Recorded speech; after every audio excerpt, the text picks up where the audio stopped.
오늘의 말씀입니다.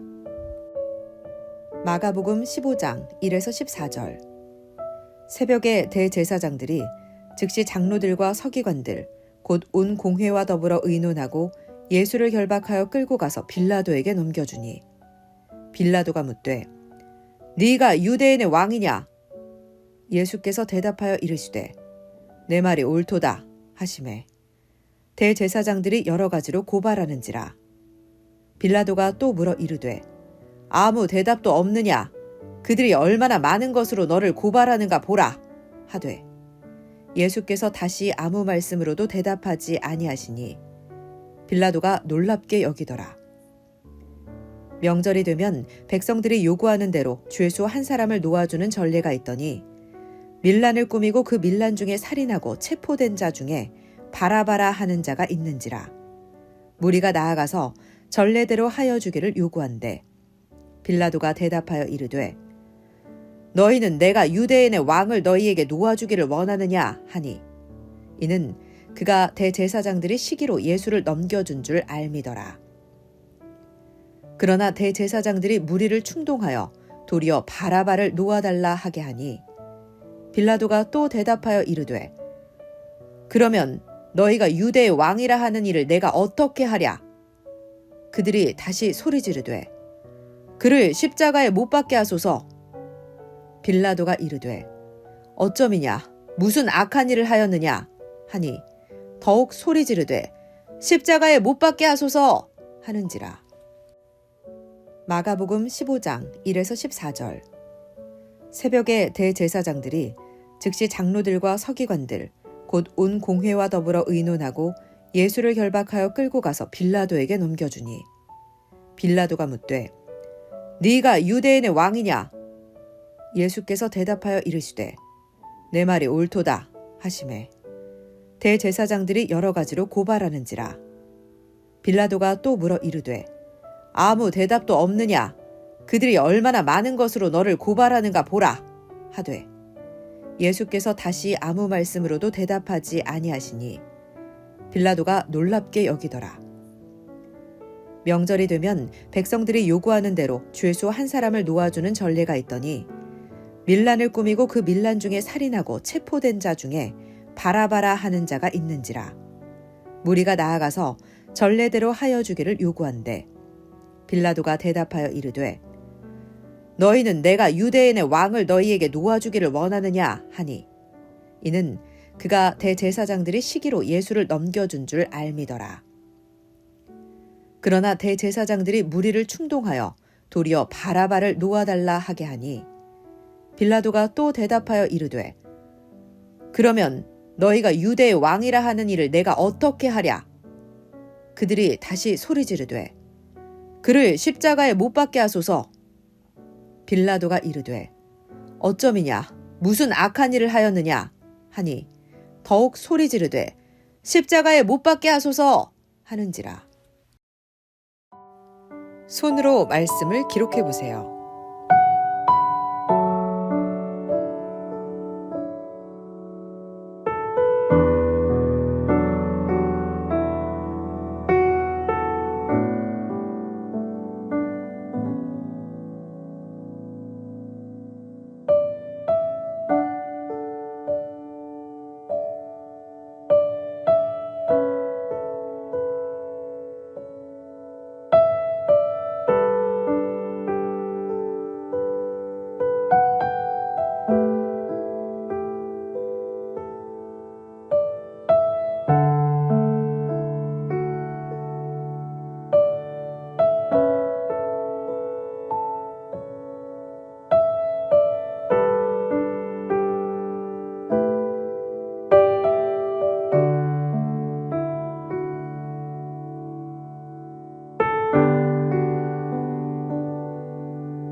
목사님과 함께하는 말씀 묵상입니다.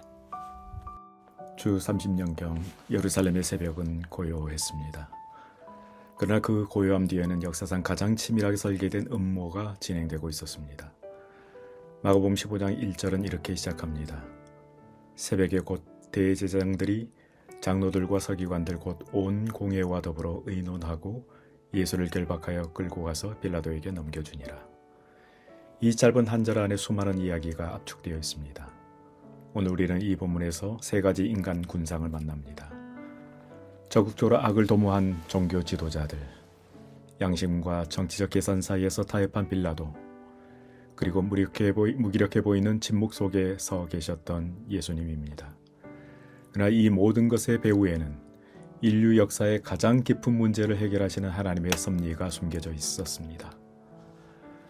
당시 사내들인 곧 유대 최고 종교의회 지도자들은 심각한 딜레마에 처해 있었습니다. 예수님의 세력은 날로 커져가고 있었습니다. 갈릴리에서 시작된 그 운동이 이제 예루살렘 성전까지 뒤흔들었습니다.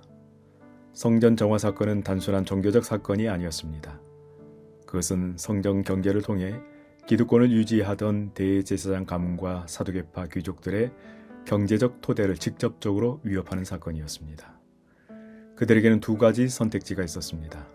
첫째, 예수님을 신성 모독죄로 종교재판에 회부하여 투석형으로 처형하는 것입니다. 실제로 사내들인 공유에는 투석형을 집행할 권한이 있었습니다. 후에 스데반 집사님의 순교가 바로 그런 방식으로 이루어졌습니다. 그러나 이 방법은 치명적인 문제가 있었습니다. 예수님을 종교적인 순교자로 만들 위험이 있었고 민중들의 거센 저항을 불러일으킬 수 있었습니다. 결국 두 번째 선택지가 그들이 실행에 옮긴 음모였습니다. 투석형을 집행할 권한이 있었음에도 불구하고 그들은 의도적으로 로마 당국에게 예수님의 재판을 넘겼습니다. 그것이 단순한 법적 한계가 아니라 치밀한 전략이었다는 증거입니다. 그들이 로마의 십자가형을 선택한 데는 신학적으로 계산된 이유가 있었습니다. 신명기 21장 23절은 이렇게 말합니다. 나무에 달린 자는 하나님께 저주를 받았음이니라. 당시 유대 민중들은 이 말씀을 문자적으로 믿고 있었습니다. 나무에 달려 죽는 자는 하나님께 저주를 받은 자라는 것입니다. 따라서 그들의 계획은 이러했습니다. 예수님을 십자가에 죽게 하면 그분을 메시아로 따르던 민중들이 스스로 예수님에게서 돌아설 것입니다. 저주받은 자가 어떻게 메시아일 수 있는가? 이것이 그들이 노린 민심 이반의 전략이었습니다. 투석형으로 죽이면 오히려 종교적 순교자가 되지만 십자가에 죽이면 저주받은 자가 됩니다. 너무나 치밀한 계산이었습니다. 그들의 음모는 구체적인 세 가지 방식으로 실행되었습니다. 첫째는 이른 새벽에 동원된 군중들입니다. 15장 1절에 새벽에 곧이라는 표현은 단순한 시간 표현이 아닙니다. 밤새 불법적 야간 재판을 진행한 후 형식적 합법성을 확보하기 위한 아침 회의였습니다. 이미 결론은 나 있었고 절차는 요식 행위에 불과했습니다. 그들은 친사두개파와 친고위 바리새파 인사들, 그리고 성전 경제 시스템의 소유자들인 환전상과 재물 판매상들과 그 가족들을 동원했을 것입니다. 둘째, 죄목의 전환입니다. 종교법정에서의 죄목은 참남죄, 즉 신성모독이었습니다. 그러나 이러한 죄목은 로마 총독 빌라도와 상관이 없는 일이었습니다. 그래서 그들은 죄목을 바꿉니다. 스스로 유대인의 왕이라 하여 로마 황제에게 반역을 꾀한다는 정치적 죄목으로의 전환이었습니다. 이것은 단순한 재판권 이전이 아니라 프레임 전환이었습니다. 셋째, 군중선동입니다. 15장 11절은 대제사장들이 무리를 충동하여 라고 기록하고 있습니다. 헬라 원문이 아네세이산이라는 그런 표현을 사용하고 있는데 이것은 뒤흔들다, 선동하다는 강한 의미를 가진 단어입니다. 그들은 빌라도의 법정 앞에 자신들이 동원한 군중들로 압력을 가했습니다. 여기서 중요한 점은 종료주일에 예수님을 환영했던 갈릴리 민중과 그리고 세계 각처에서 모여든 민중들과 구별된 빌라도 법정 앞에서의 십자가에 못 박으라고 외친 이 군중들은 별개 다른 집단이었을 가능성이 높습니다. 이렇듯 그들의 음모는 신학적 계산, 법적 전략, 그리고 군중 동원이라는 세 축으로 치밀하게 설계된 것이었습니다. 빌라도는 무능한 총독이 아니었습니다. 그는 이미 자신의 정보망을 통해 예수님에 관한 정보를 파악하고 있었습니다. 예수님이 정치적 반란을 도모하는 인물이 아니라는 것을 알고 있었습니다. 본문 10절은 이렇게 말합니다. 이는 그가 대제사장들이 시기로 예수를 넘겨준 줄 알미러라. 빌라도는 이 재판의 본질을 꿰뚫어 보고 있었습니다. 이것이 종교적 기득권자들의 시기심에서 비롯된 정치적 음모였음을 그가 알았다는 것입니다. 빌라도는 예수님의 무죄 방면을 하려는 시도를 두 차례나 했습니다. 첫 번째 시도는 직접 신문을 통한 무죄 방면입니다. 빌라도는 예수님께 직접 물었습니다. 내가 유대인의 왕이냐? 이것은 무죄를 입증해 줄 증언을 요청한 것이었습니다. 그런데 예수님은 뜻밖의 답변을 하셨습니다. 내 말이 옳도다. 빌라도가 기대했던 부인이 아니라 인정이었습니다. 이 답변으로 무죄 방면의 첫 번째 시도는 실패했습니다. 두 번째 시도는 유월절 특사 제도의 활용이었습니다. 유월절의 죄수 한 명을 석방해주는 관례를 이용하여 예수님을 풀어주려고 했습니다. 빌라도가 제시한 선택지는 예수님과 바라바였습니다. 그런데 여기서 극적인 역전이 일어납니다. 바라바는 실제로 밀란과 살인을 저지른 폭력적 정치범이었습니다. 그러나 군중들은 실제 정치범이었던 바라바를 선택했습니다. 여기서 우리는 놀라운 아이러니를 발견합니다.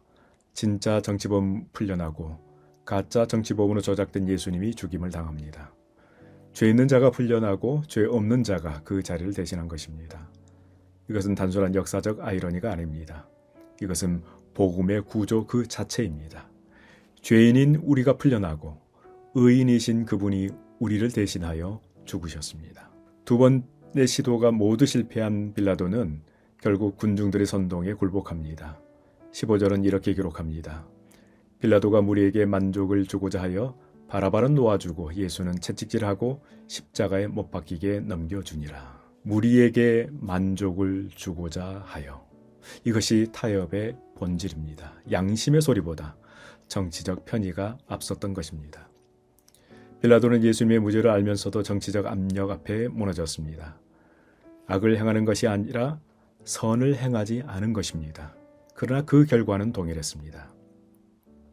선을 행할 위치에 있었던 자가 타협함으로써 악은 그 목적을 이루었습니다. 예수님의 행동은 이 본문에서 가장 역설적입니다. 빌라도가 무죄 방면의 기회를 열어놓았을 때 예수님은 스스로 그 기회를 닫으셨습니다. 유대인의 왕이 맞다는 인정은 법적으로 자신에게 불리한 답변이었습니다. 그것을 뻔히 아시면서도 예수님은 그렇게 말씀하셨습니다. 이것은 무기력함이 아닙니다. 이것은 능동적 선택입니다. 예수님은 음모에 당한 것이 아니라 음모를 통과하기로 선택하신 것입니다. 사전에 이미 아신 일이었습니다. 요한복음 10장 18절에서 예수님이 이렇게 말씀하셨습니다. 이를 내게서 빼앗는 자가 있는 것이 아니라 내가 스스로 버리노라.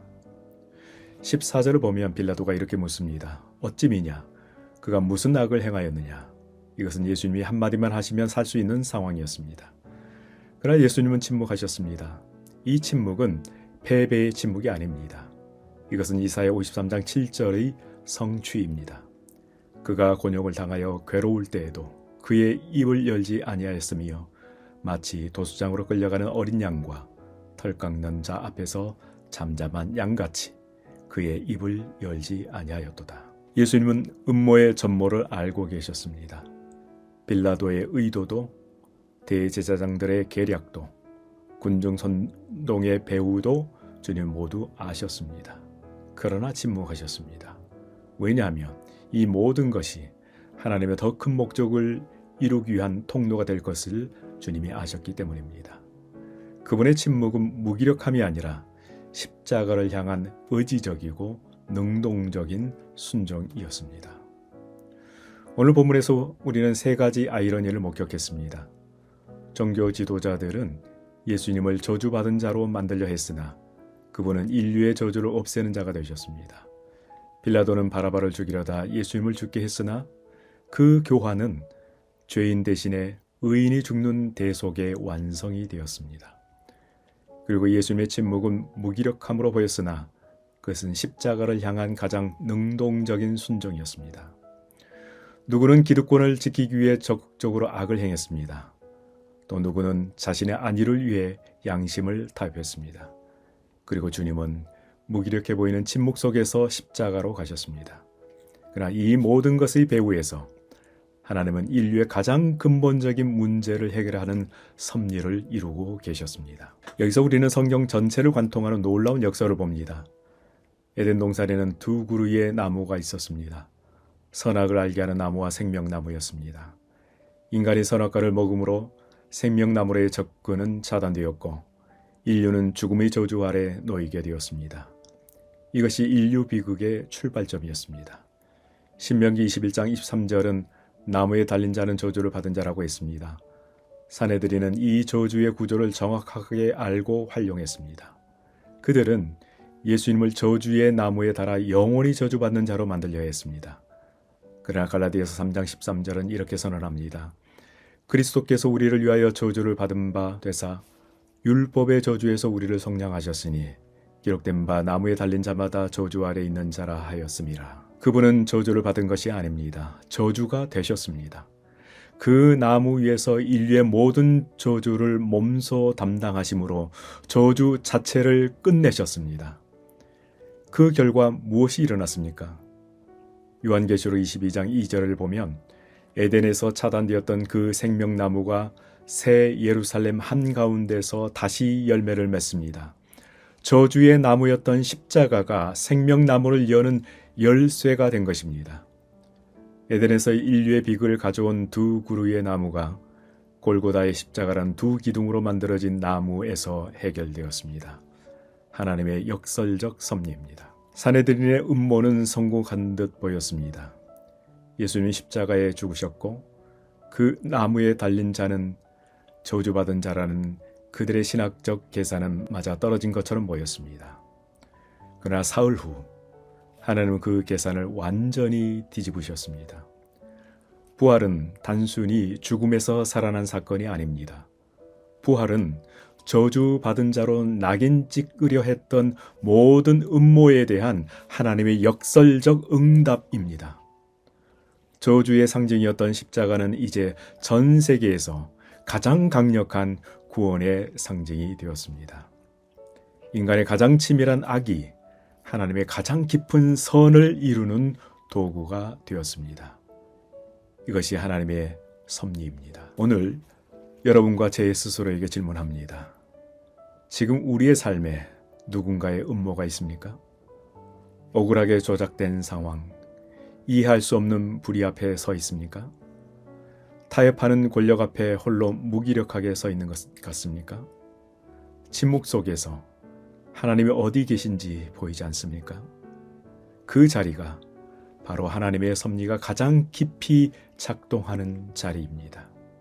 인간의 음모보다, 권력의 타협보다, 그리고 우리 눈에 보이는 무기력함보다 더 깊은 곳에서 하나님은 일하고 계십니다.